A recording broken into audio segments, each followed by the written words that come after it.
नमस्कार, खास खबर देख रहे हैं आप। मैं हूं आपके साथ सपना दीपक मदेशिया। भारत के लिए आज का दिन काफी खास है। आज ही के दिन हमारे देश में संविधान को अपनाया था। बाबा साहेब भीमराव अम्बेडकर के नेतृत्व में हमारा संविधान बना, जिसके बाद इसे आज तक सर्वोपरि माना जाता है। इस बात को आज 75 साल हो गए। देश आज संविधान दिवस मना रहा है। राष्ट्रपति द्रौपदी मुर्मू आज दोनों सदनों की संयुक्त बैठक को संबोधित करेंगी, तो वहीं सुप्रीम कोर्ट में भी कार्यक्रम प्रस्तावित है। पीएम मोदी भी आज इस मौके पर सुप्रीम कोर्ट जाएंगे। रक्षा मंत्री राजनाथ सिंह ने कहा कि सभी भारतवासियों को संविधान दिवस की हार्दिक शुभकामनाएं। भारतीय संविधान ने एक नए भारत के निर्माण की आधारशिला रखी है और आज हमारा देश एक विकसित, सशक्त और स्वाभिमानी भारत के निर्माण के मजबूत संकल्प के साथ आगे बढ़ रहा है। संविधान दिवस के इस पवित्र मौके पर मैं बाबा साहेब भीमराव अम्बेडकर समेत उन सभी महान विभूतियों को नमन करता हूं, जिन्होंने भारतीय संविधान की रचना में महत्वपूर्ण भूमिका निभाई थी। इसी के साथ साथ अमित शाह ने भी अपने ट्विटर हैंडल से लिखा कि संविधान दिवस की हार्दिक शुभकामनाएं। आज भारत पूरे उत्साह से संविधान की 75वीं वर्षगांठ मना रहा है। बाबा साहेब भीमराव अम्बेडकर जी सहित संविधान के सभी शिल्पियों के योगदान को चिरस्मरणीय बनाने के लिए मोदी जी ने संविधान दिवस मनाने की शुरुआत की है। भारत जैसे विशाल देश के लोकतंत्र की शक्ति हमारा संविधान ही है, जो हर व्यक्ति के लिए न्याय और समान अधिकार सुनिश्चित कर राष्ट्रीय एकता और अखंडता का मंत्र देता है। हमारा विश्वास है कि संविधान सिर्फ मंचों पर दिखाने की एक पुस्तक नहीं, बल्कि पूर्ण श्रद्धा से आत्मसात कर सार्वजनिक जीवन में अपना सर्वोच्च योगदान देने की कुंजी है। इसी के साथ साथ संविधान को लेकर भी आज पूरे देश में हर्षोल्लास के साथ मनाया जा रहा है। तो वही आपको बताते चले कि तमाम जो है दिग्गज नेताओं के जरिए ट्वीट किया गया है। और संविधान देखिए, आज 75 साल होने पर आज प्रधानमंत्री मोदी ने भी देशवासियों को शुभकामनाएं दी है। प्रधानमंत्री मोदी ने अपने ट्विटर हैंडल से लिखा कि सभी देशवासियों को भारतीय संविधान की 75वीं वर्षगांठ की पावन मौके पर संविधान दिवस की बहुत बहुत बधाई एवं शुभकामनाएं।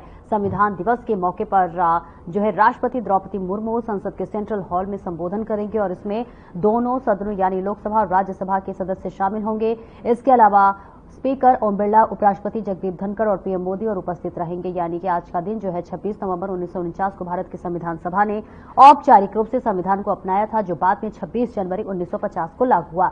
संविधान देश का सर्वोच्च कानून है और ये शासन की संरचना, शक्ति के वितरण और नागरिकों के मौलिक अधिकारों को रेखांकित करता है। इसी के साथ साथ संविधान दिवस को 2015 में केंद्र सरकार की ओर से आधिकारिक तौर पर मान्यता दी गई थी और इसका उद्देश्य भारत के संविधान के महत्व के बारे में जागरूकता फैलाना है। और इसी के साथ साथ जो है आज पूरे देश में संविधान दिवस के मौके पर सभी लोग बहुत ही हर्षोल्लास के साथ मना रहे हैं। चलिए हरियाणा का अगर हम जिक्र कर ले तो हरियाणा सरकार ने मंगलवार को प्रदेश में संविधान दिवस कार्यक्रम को आयोजित करने का ऐलान किया और इस संबंध में प्रदेश के सभी मंत्रियों और सांसदों जिला स्तर पर होने वाले कार्यक्रमों में शामिल होने के लिए निर्देश जारी कर दिया गया है। संविधान दिवस के मौके पर राज्य के सभी स्कूलों में सोमवार को सुलेख व पोस्टर मेकिंग आदि जैसे कार्यक्रमों का आयोजन किया गया था। हरियाणा के मुख्य सचिव द्वारा कल यानी सोमवार को प्रदेश के सभी जिलों उपायुक्तों, मंडल उपायुक्तों, आयुक्तों व उप मंडल अधिकारियों को इस संबंध में निर्देश जारी किए गए हैं। संविधान दिवस की 75वीं वर्षगांठ के मौके पर जिला स्तर के अलावा उपमंडल, ब्लॉक, पंचायत स्तर पर कार्यक्रमों का आयोजन किया जाएगा और यहां तक प्रदेश के सभी जिला उपायुक्तों के अलावा उपमंडल अधिकारियों, तहसीलदारों को इन कार्यक्रमों में भाग लेने के निर्देश जारी किए गए हैं।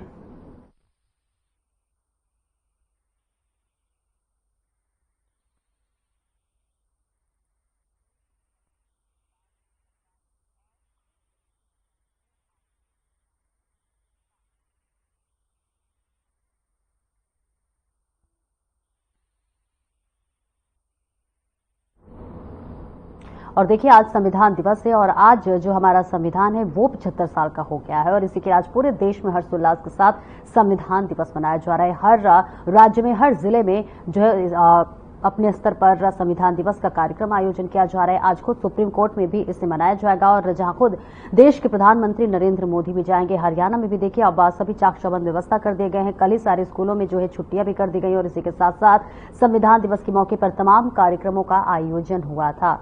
चलिए चर्चा करेंगे, इससे पर शुरुआत करेंगे। हमारे खास मेहमान जुड़ रहे हैं कांग्रेस से विजेंद्र खोखर हमारे साथ जुड़ रहे हैं, आपका बहुत बहुत स्वागत है। और बीजेपी से रामराजे शर्मा जी हमारे साथ जुड़ रहे हैं, आपका भी सर बहुत बहुत स्वागत है। विजेंद्र खोखर जी, आपके पास आना चाहूंगी। और लेकिन उससे पहले रामराजे शर्मा जी, एक महत्वपूर्ण सवाल। विपक्ष हमेशा जो संवैधानिक संस्थाएं हैं, सुप्रीम कोर्ट, चुनाव आयोग, तमाम ऐसी संस्थाएं हैं, जो कि आरोप ये लगता है कि आप लोगों ने इन संस्थाओं को कमजोर कर दिया है, इसका निजी प्रयोग किया है। क्या प्रतिक्रिया?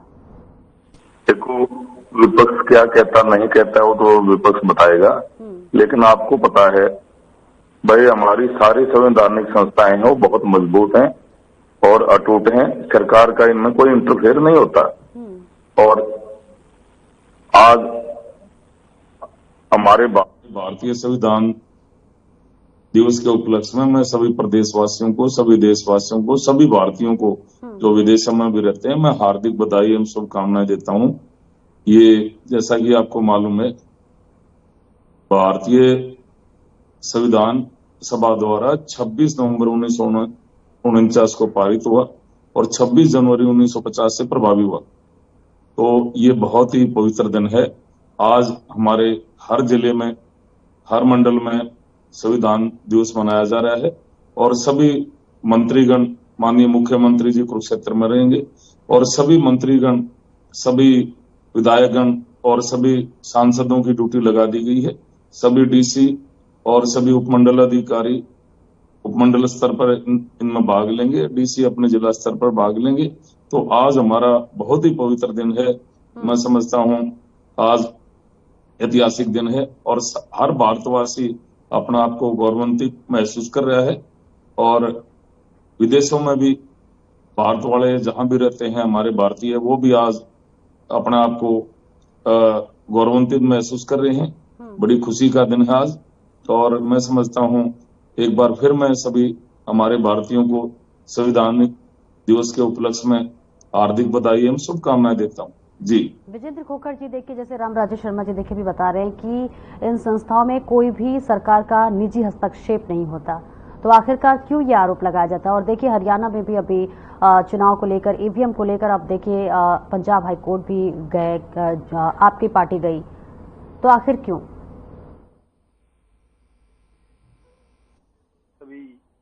देश और प्रदेशवासियों को संविधान दिवस की मैं हार्दिक शुभकामनाएं देता हूं सपना जी। और आगे मैं बताऊंगा,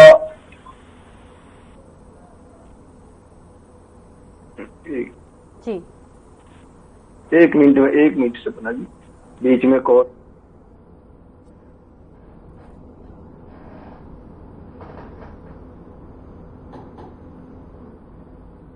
हरियाणा प्रदेश में अगर किसी कांग्रेस पार्टी से हमारे विपक्ष के नेता आदरणीय 2 बार पूर्व मुख्यमंत्री चौधरी भूपेंद्र सिंह हुड्डा जी के दादाजी श्री रणबीर हुड्डा जी भी इस संविधान के सदस्य थे। मैं हरियाणा वासियों को भी अपनी कांग्रेस पार्टी की तरफ से भी बहुत बहुत शुभकामनाएं देता हूं।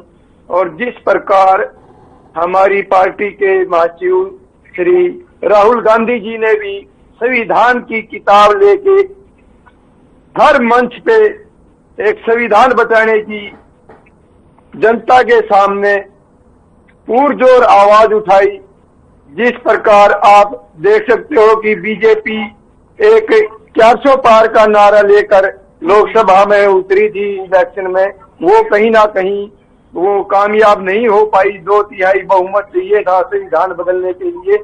तो इसमें मैं कहूंगा कि कहीं ना कहीं बीजेपी ने राजनीति की है, लेकिन हम आज संविधान दिवस की 36 बिरादरी को, पूरे देश और प्रदेश की जनता को, विदेशों में रहने वाले, जिस प्रकार हमारे देश का नाम अडानी जी ने अमेरिका के अंदर घूसखोरी में उनका नाम आया है, तो मैं कहता हूं ये बहुत ही निंदनीय है। इसमें हमारे देश की छवि खराब हुई है और बीजेपी पार्टी की सरकार होते हुए हमारे देश की छवि खराब हुई है।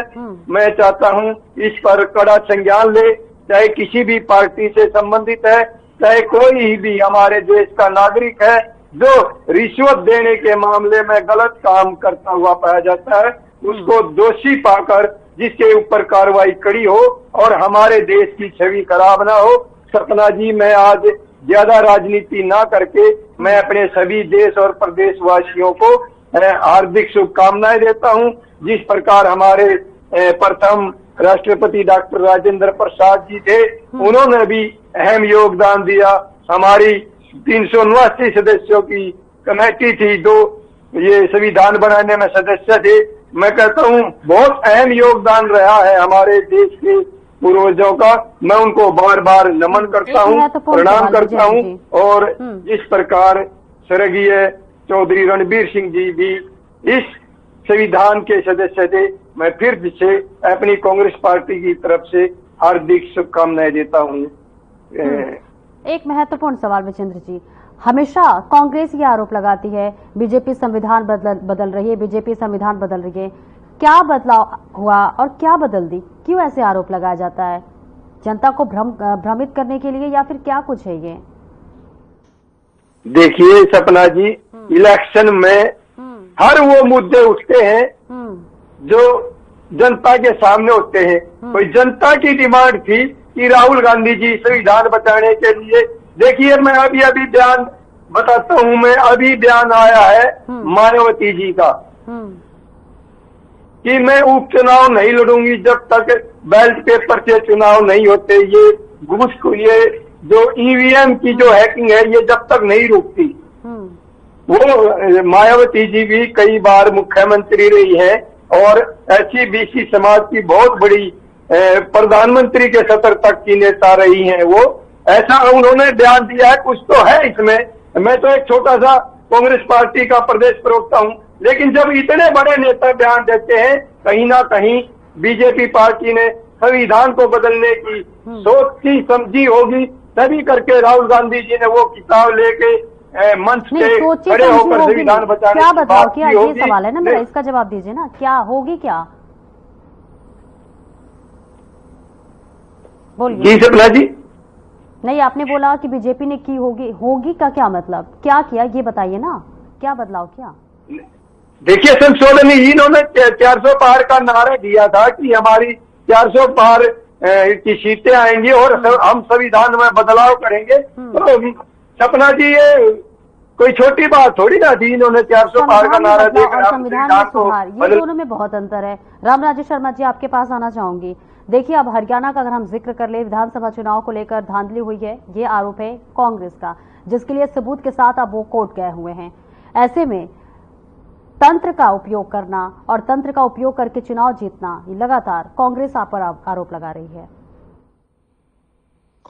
देखो, जहां पे कांग्रेस वाले जीत जाते हैं वहां तो सब कुछ ठीक है। वहां तो ईवीएम अपने ये वोटिंग मशीन है, ये सब ठीक है। जिन जिन प्रदेशों में जीते सारी व्यवस्था बढ़िया है, मशीनें ठीक है, सब चीज बढ़िया है। और जहां ये हार जाते हैं वहां हमने पहले भी कहा था ये बातें, अगर ये हारेंगे, हारते ये सारा ठीक रहा ईवीएम मशीनों पे फोड़ेंगे। और वो इन्होंने किया। जहां ये हार जाते हैं वहां कह देते हैं भाई सरकारी तंत्र का दुरुपयोग होया, ईवीएम मशीनें उनमें गड़बड़ थी, उनमें ये था, उनमें वो था। देखो, ये तो क्या होता है ना, हारे हुए आदमी को इनको आरोप तो लगाता ही है। और जिस तरह से इन्होंने इसमें लोकसभा चुनाव में इन्होंने झूठ बोला, इन्होंने झूठ की फैक्ट्री लगा रखी है। इन्होंने झूठ बोला था संविधान बदला जा रहा है, संविधान बदला जा रहा है। अरे मेरे भाई, कोई संविधान को बदल सकता है क्या? आरक्षण खत्म कराया जा रहा है, आरक्षण खत्म कराया जा रहा है, कोई आरक्षण को खत्म कर सकता है क्या? और फिर इन्होंने कहा बहनों के खाते में 1 लाख आएंगे, 8,500 रुपए महीना आएंगे, खटाखट फटाफट। झूठे गारंटी कार्ड तक इन्होंने बहनों को बांट दिए थे। वो बहनें वो गारंटी कार्ड ले लेके इनके पीछे भाग रही थी, ये भाग रहे थे आगे। तो इन्होंने बहनों को भी नहीं बख्शा। तो इनकी काट की हंडी एक बार चढ़नी थी और लोकसभा चुनाव में चढ़ चुकी थी। जनता में भारी प्रतिशोध की भावना थी, जनता बदला लेना चाह रही थी और जनता ने बदला लिया। और इसी वजह से देवतुल्य जनता जनार्दन ने तीसरी बार हमारी सरकार बनाई और दूसरी बार आदरणीय नायब सैनी जी, जो जन जन के चेते हैं, युवाओं के हृदय सम्राट हैं, बहुत ही मिलनसार हैं, छत्ती बरादरी के नेता हैं, सबको साथ लेके चल रहे हैं, वो दूसरी बार मुख्यमंत्री बने। जनता ने आशीर्वाद दिया और दोनों हाथों से भरपूर आशीर्वाद दिया। और मुख्यमंत्री जी की कार्यशैली जनता को भारी है। और मैं तो इनको कह रहा हूं भाई, आगे 20-25 साल तक हमारी सरकार ही रहेगी, क्योंकि हम जनता की सेवा करते रहेंगे। और जो जनता की सेवा करेगा जनता उसको आशीर्वाद देगी।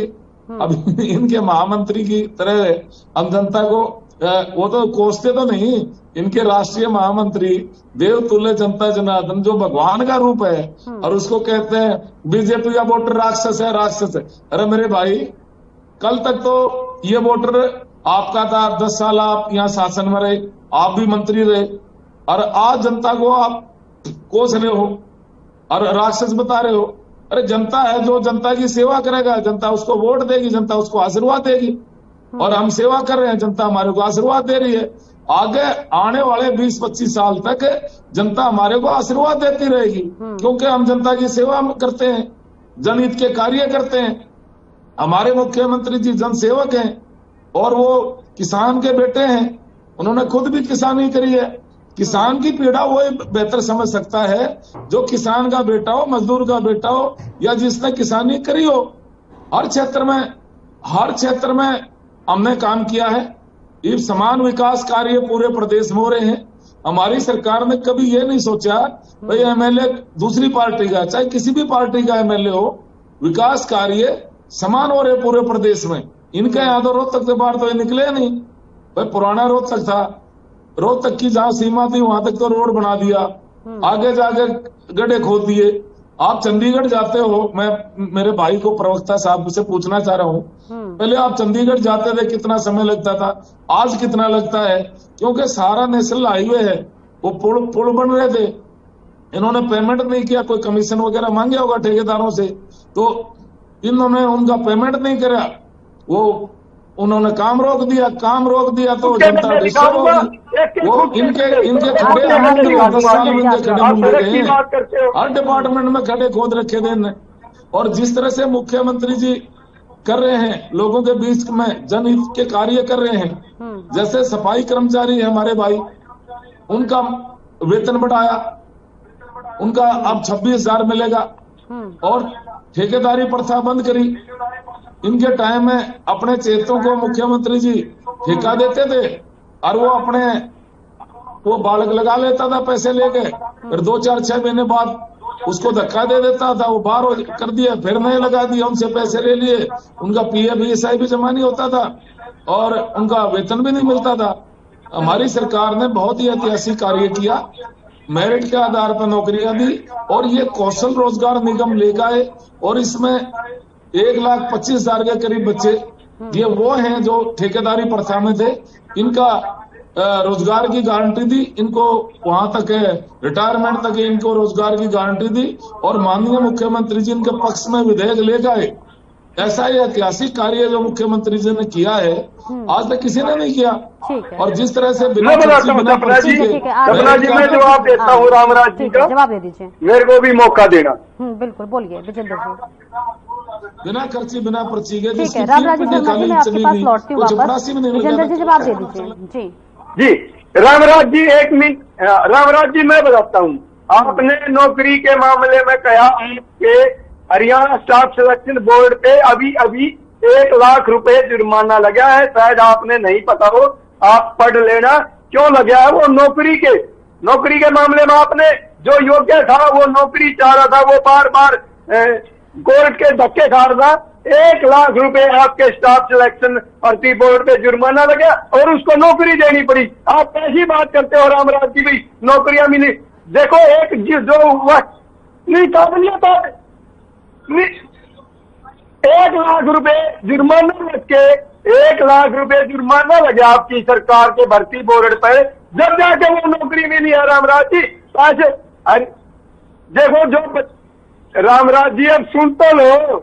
आती हूँ रामराज शर्मा जी, मैं आपके पास लौट रामराज जी सुनने की नहीं सकती। देखो रामराज जी, आप मेरी बात का जवाब दे देना। मैंने आप पे आरोप लगाए कि आपकी सरकार में रहते हुए हरियाणा स्टाफ सिलेक्शन पे 1 लाख रुपए का जुर्माना लगाया है हाई कोर्ट ने। वो क्यों लगाया? अगर आपकी सरकार, आपका भर्ती बोर्ड सही काम करे तो जुर्माना अरे मेरी रामराज जी फिर दोबारा अफसर लग रहा है, मेरिट के आधार पर लग रहा है। आपके टाइम में तो कोटा होता था, सीएम कोटा, मंत्री कोटा, एमपी कोटा, एमएलए कोटा होता था। हमारी सरकार ने ये कोटा प्रथा बंद कर दी। माननीय मुख्यमंत्री उस टाइम में मनोहर लाल जी थे, उन्होंने कहा था पूरा हरियाणा आपने आपके मुख्यमंत्रियों ने तो आपके मुख्यमंत्रियों ने पढ़े लिखे युवाओं को युवा नौकरी मांगता है, युवा नौकरी मांगता है, मुख्यमंत्री कहता है जी कैसी बात करते हो। और इसलिए हजार की जो नौकरी करने वाले हो 2,500 16,000 पे नौकरी करने बारे में आज आप हरियाणा के युवाओं के साथ और करेगा रामराज जी। आप अपनी बातों को अपनी बात पूरी कीजिए। मैं भी आपके साथ आज विवेक में आता हूँ, आप मेरी बात का जवाब कभी नहीं दे पाते। आपके स्टाफ सिलेक्शन भर्ती बोर्ड पे 1 लाख रुपए का जुर्माना लगा, आप उसका जवाब दे।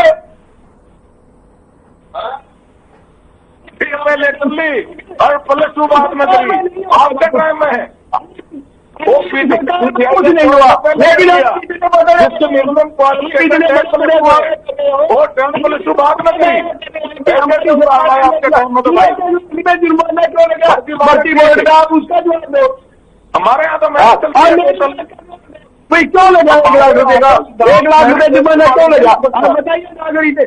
अगर आप योग्यता के आधार पर नौकरी देते हो 1 लाख रुपए जुर्माना क्यों लगा आपके स्टाफ सिलेक्शन भर्ती बोर्ड पे, आप उसका जवाब दोगे नहीं, आपका भर्ती घुमाओगे, आपका भर्ती रोकोगे दिएंगे। अरे आपका भर्ती रोकोगे कोर्ट में चला जाता है। जो कांग्रेस पार्टी का भर्ती रोक को कहेंगे ना आप नहीं दे पाते आपने लगाए सुन लीजिए, 1 मिनट सुनते हैं, आप दूसरा सवाल करता हूँ। सपना जी देखिए रामराज शर्मा जी, आपके पास लौटेंगे। विजेंद्र जी, आपके पास 1 मिनट टाइम है, बस 1 मिनट घर खाली जब चलेगा 3 पेटियों में चपड़ा क्यों लगा था, अब क्लास वन सब लग रहा है। ये अपना अपना गौरव की बात हमारी सरकार लगाती। अगर आपने नहीं बोलना है तो फिर मैं डिबेट छोड़ देता हूँ। आप मेरी बात का कभी जवाब नहीं दे पाते। आपके कुंडली से विधायक, एक महिला सरपंच, एक सुनता हूँ, नहीं सुनना मैं चला नहीं सुनना मैं चला जाता हूँ बीच में, फिर अपनी बात। आपके कुंडली का विधायक एक महिला सरपंच को सुन लीजिए, रामराज जी सुन लीजिए। सिर्फ सुनने की शक्ति है नहीं था, सुन नहीं सकते आप रामराज जी। आपके कुंडली के विधायक ने एक महिला सरपंच को सम्मानित करने का काम किया, उस सरपंच से राखी बंधवाई, गलती मांगी, ये सम्मान देते हो, इसका जवाब दे दो, मैं चुप हूँ, आप दो। कौन दिया था? नीरज शर्मा ने आपके विधायक ने ये कहा था मेरिट वेरिट का ना पता, 50 वोट डालो और 1 नौकरी पाओ। क्या ऐसा नहीं हुआ था? बताइए। वो तो वीडियो वायरल हुआ था, भर्ती दफ्तर खोल दिया था उसने तो। और एक विधायक ने क्या कहा था आपके विधायक कैंडिडेट ने कि भाई पहले अपना घर भरेंगे, जनता बाहर में जाओ। बताइए आप।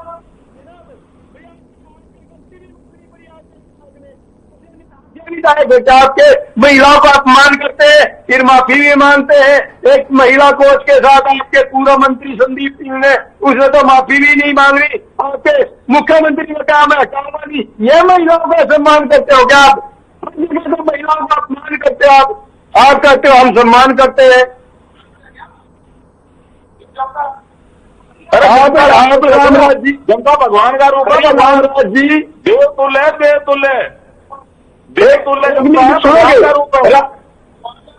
अरे सुनो रामराज जी, जिसको आशीर्वाद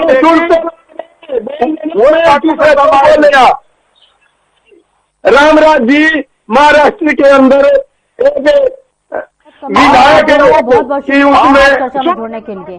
तो देखिए, आज संविधान दिवस है और आज हमारे संविधान को 75 साल हो गया है और आज पूरे ही देश में संविधान दिवस के लिए कार्यक्रम आयोजन किया गया है और पूरे हर्षोल्लास के साथ सभी इस कार्यक्रम में भाग ले रहे। खुद देश के प्रधानमंत्री नरेंद्र मोदी आज सुप्रीम कोर्ट जाएंगे और सुप्रीम कोर्ट में भी इस कार्यक्रम को बहुत ही भव्यता पूर्वक मनाया जा रहा है। सभी ने, तमाम नेताओं, तमाम मंत्रियों ने ट्वीट कर संविधान दिवस की शुभकामनाएं दी है। और इस चर्चा में इतना ही, दीजिए इजाजत, नमस्कार।